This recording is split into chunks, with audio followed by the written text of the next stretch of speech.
Hello friends. So ఈరోజు మన topic వచ్చేసి పైవట్ టేబుల్. సో మీరు చాలా వినే ఉంటారు పైవట్ టేబుల్ అని. పైవట్ టేబుల్ గురించి చాలామంది చెప్తుంటారు. పైవట్ టేబుల్తో మనం చాలా ఈజీగా డేటా అనాలిసిస్ చేయొచ్చు అని. సో మనకి ఆఫీసెస్లో కానీ బయట కొన్ని కంపెనీస్లో మనకి పైవట్ టేబుల్ యూజ్ చేసి డేటా అనేది చాలా ఈజీగా డేటా అనాలిసిస్ అనేది చేయొచ్చు అనమాట.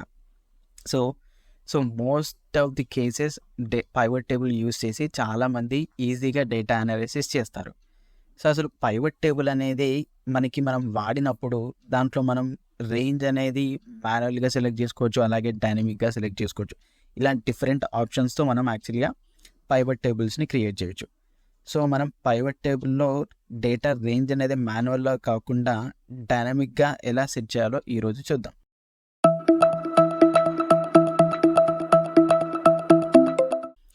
సో అసలు అలా చేస్తే మనకి యూజ్ ఏంటి అంటే, ఫర్ ఎగ్జాంపుల్ నేను మాన్యువల్గా మనకి డేటా ఉంది. ఇప్పుడు ఫర్ ఎగ్జాంపుల్ ఈ డేటానే తీసుకోండి. మనకి ఫస్ట్ రో నుంచి లాస్ట్ ఒక 51 రోస్ వరకు డేటా ఉంది. ఈ డేటాని నేను తీసుకొని నేను పైవట్ టేబుల్ క్రియేట్ చేశాను. సో ఇలా క్రియేట్ చేయడం వల్ల యూజ్ ఏంటి?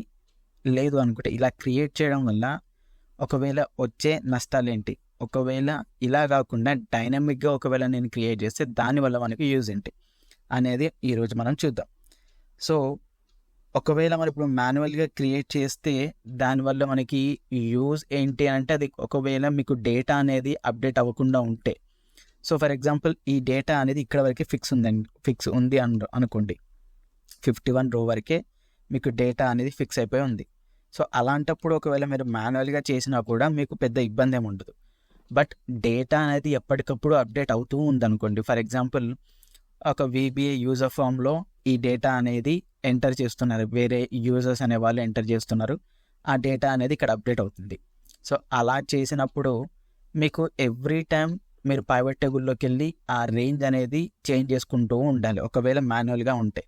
బట్ డైనమిక్గా ఉంటే మీకు వితౌట్ ఎనీ ఆప్షన్స్ మీకు డేటా అనేది జస్ట్ రీఫ్రెష్ చేస్తే ఆటోమేటిక్గా మీకు పైవట్ టేబుల్ అనేది కొత్త డేటాతో అప్డేట్ అవుతూ ఉంటుంది ఎవ్రీ టైం. సో అది డైనమిక్గా ఎలా కన్వర్ట్ చేయాలో ఇప్పుడు నేను మీకు ఈజీ మెథడ్లో నేర్పిస్తాను. సో మీకు ఇంటర్నెట్లో చాలా వెబ్సైట్స్లో మీకు డిఫరెంట్ ఫార్ములాస్ యూజ్ చేసి ఈ డైనమిక్ రేంజ్ ఎలా చేంజ్ చేయాలో డిఫరెంట్ ఫార్ములాస్తో చూపిస్తారు. బట్ వితౌట్ ఎనీ ఫార్ములా చాలా ఈజీగా మీరు పైవట్ టేబుల్ని ఆ డైనమిక్ రేంజ్లోకి తీసుకొని రావచ్చు అనమాట. సో దానికోసం ఫస్ట్ మన రేంజ్ని సెలెక్ట్ చేసుకోండి. రేంజ్ సెలెక్ట్ చేసుకున్న తర్వాత మీకు కీబోర్డ్లో Ctrl+T ప్రెస్ చేయండి. ఇది క్రియేట్ టేబుల్కి షార్ట్ కట్. సో దాని తర్వాత ఓకే ప్రెస్ చేయండి. సో ఆటోమేటిక్గా మన డేటా అనేది టేబుల్లోకి కన్వర్ట్ అయిపోయింది. సో ఫర్ ఎగ్జాంపుల్ ఇక్కడ మీరు ఆ టేబుల్ని సెలెక్ట్ చేస్తే మనకి ఇక్కడ టేబుల్ డిజైన్ అనేది, అలాగే మన టేబుల్ నేమ్ అనేది రావడం జరిగింది. ఇక్కడ టేబుల్ నేమ్ని మీరు స్టూడెంట్ టేబుల్ మీకు ఈజీగా అర్థమయ్యేలాగా ఏదైనా ఒక పేరు ఇచ్చేయండి దీనికి. సో నేను ప్రజెంట్ స్టూడెంట్ టేబుల్ అని ఇచ్చాను. సో దాని తర్వాత ఈ టేబుల్ని నేను యూజ్ చేసుకొని పైవట్ టేబుల్ అనేది ఒకటి క్రియేట్ చేద్దాం అనుకుంటున్నాను. సో మీరు ఇక్కడ నుంచి కూడా మీరు ఇన్సర్ట్ చేయొచ్చు. ఇన్సర్ట్లో నుంచి పైవట్ టేబుల్ అనేది ఇన్సర్ట్ చేయొచ్చు. అలా కాకుండా మీరు డైరెక్ట్గా ఇక్కడ టేబుల్ డిజైన్లోనే మీకు సమ్మరైజ్ విత్ పైవట్ టేబుల్ అనే ఆప్షన్ ఉంది, అది కూడా క్లిక్ చేయొచ్చు. మీరు అది క్లిక్ చేసినప్పుడు ఆటోమేటిక్గా మీరు ఆ టేబుల్ డిజైన్లో అంటే ఆ పర్టికులర్ టేబుల్ని సెలెక్ట్ చేసినప్పుడు వచ్చిన మెనూలోంచి సెలెక్ట్ చేస్తారు కాబట్టి మీకు టేబుల్ రేంజ్ అనేది ఆటోమేటిక్గా ఇక్కడ సెలెక్ట్ అయిపోయింది. అంటే మన స్టూడెంట్ టేబుల్ అనేది ఆటోమేటిక్గా తీసుకుంది. సో నీకు పైవట్ టేబుల్ అనేది ఎక్కడ కావాలి అని అడుగుతుంది, న్యూ వర్క్షీట్లోనా ఎగ్జిస్టింగ్ వర్క్షీట్లోనా. సో నాకు ఎగ్జిస్టింగ్లోనే కావాలి. లొకేషన్ వచ్చేసి ఏదైనా ఒక లొకేషన్ సెలెక్ట్ చేసుకుని నేను ఈ లొకేషన్ సెలెక్ట్ చేసుకుంటున్నాను. ఓకే ప్రెస్ చేయండి. దాని తర్వాత నేమ్ అండ్ మార్క్స్ ఇన్సర్ట్ చేశాను. సో ఓకే, ఇప్పుడు మనకి ఇది రెగ్యులర్ పైవట్ టేబుల్ క్రియేట్ చేయడమే వచ్చింది. మనకి పైవట్ టేబుల్ అనేది ఇక్కడ వచ్చింది. ఇక్కడ మనకి నేమ్తో వాళ్ళ మార్క్స్ అనేది మనం ఇక్కడ చూసుకుంటున్నాం. బట్ ఇప్పుడు ఈ డైనమిక్లో నేను దీన్ని డైనమిక్ రేంజ్గా నేను క్రియేట్ చేసి ఆ పైవట్ టేబుల్లో నేను ఇన్సర్ట్ చేశాను. ఇప్పుడు దీనివల్ల యూజ్ ఏంటి మనకి అంటే, ఫర్ ఎగ్జాంపుల్ ఇది మన స్టూడెంట్ టేబుల్. మనకి ఒక వారం రోజుల తర్వాత మళ్ళీ ఒక కొత్త డేటా వచ్చింది. ఫర్ ఎగ్జాంపుల్ ఇక్కడ ఒక కొత్త రో యాడ్ అయింది, 51 స్టూడెంట్ పేరు ఐడి, ఏదైనా ఒక సబ్జెక్ట్ నేమ్, ఒక మార్క్స్. ఇదే మీరు ఒకవేళ మాన్యువల్గా చేసుంటే, అంటే మీరు పైవట్ టేబుల్ అనేది టేబుల్లోకి కన్వర్ట్ చేయకుండా డైరెక్ట్గా, ఇప్పుడు ఫర్ ఎగ్జాంపుల్ దీని సెట్టింగ్స్లోనికి వెళ్దాం మనం.